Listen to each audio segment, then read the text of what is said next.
राम राम दादी माँ। राम राम बहू, राम राम। कैसी हो? ठीक ही हूँ दादी, और क्या बताऊँ। क्यों, कोई बात हो गई क्या? मेरे दोनों बच्चे इतना परेशान करते हैं, सारा घर दुखी है हम लोग। बच्चों को स्कूल में भेजा करो। स्कूल तो भेजती हूँ, लेकिन उन पे कोई फर्क नहीं आता। एक बात बोलूं बेटा, नाराज मत होना। नहीं नहीं दादी, नाराज होने की क्या बात है, आप बोलो। बताऊं बेटा, बच्चों को अच्छी शिक्षा बचपन में ही दी जाती है।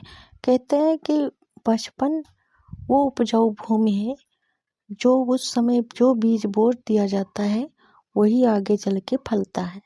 इसी तरह बच्चे होते हैं। बच्चे जब छोटे होते हैं तो उनको अच्छे संस्कार जब माता पिता देते हैं तो बच्चों में बड़े होकर के वही शिष्टाचार देखने को मिलते हैं। जब आप ही अच्छे संस्कार नहीं दोगे तो आगे चलकर उनमें क्या देखोगे? शैतान ही तो होंगे। अब ज़्यादातर ऐसा हो रहा है कि बच्चों के लिए माँ बाप को टाइम ही नहीं मिलता है। क्या बताऊँ दादी माँ, मैं तो काम से ही फुर्सत नहीं पाती हूँ। और मेरी सासू माँ जो है वो तो बच्चों को कुछ सिखाती ही नहीं है, वो तो मारपीट करती रहती हैं। ना जाने कितना लड़ाई झगड़ा करती हैं, अच्छे शिष्टाचार सिखाती ही नहीं है। तो मैं क्या करूँ, मैं काम करूँ या बच्चों को लेकर? लेकिन बेटा अभी भी समय है। लेकिन आप कैसे संभल सकते हैं दादी? अभी भी समय है बेटा।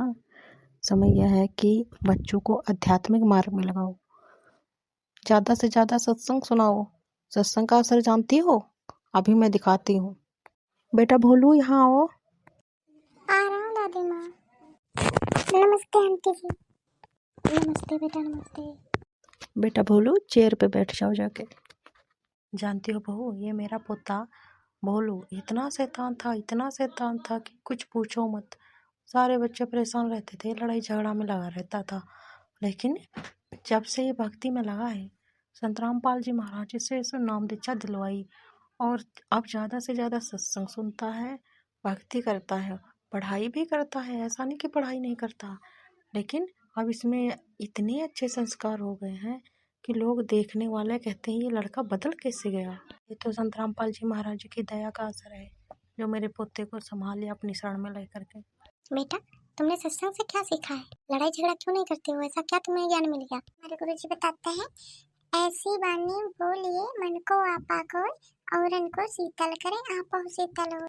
हमारे परमात्मा ने समझाया है कि हमें सभी से नम्रता पूर्वक बोलना चाहिए, अपने आप को कभी बड़ा सिद्ध नहीं करना चाहिए। ऐसी भाषा बोलनी चाहिए कि अन्य को भी सुख महसूस हो और स्वयं को भी शांति मिले।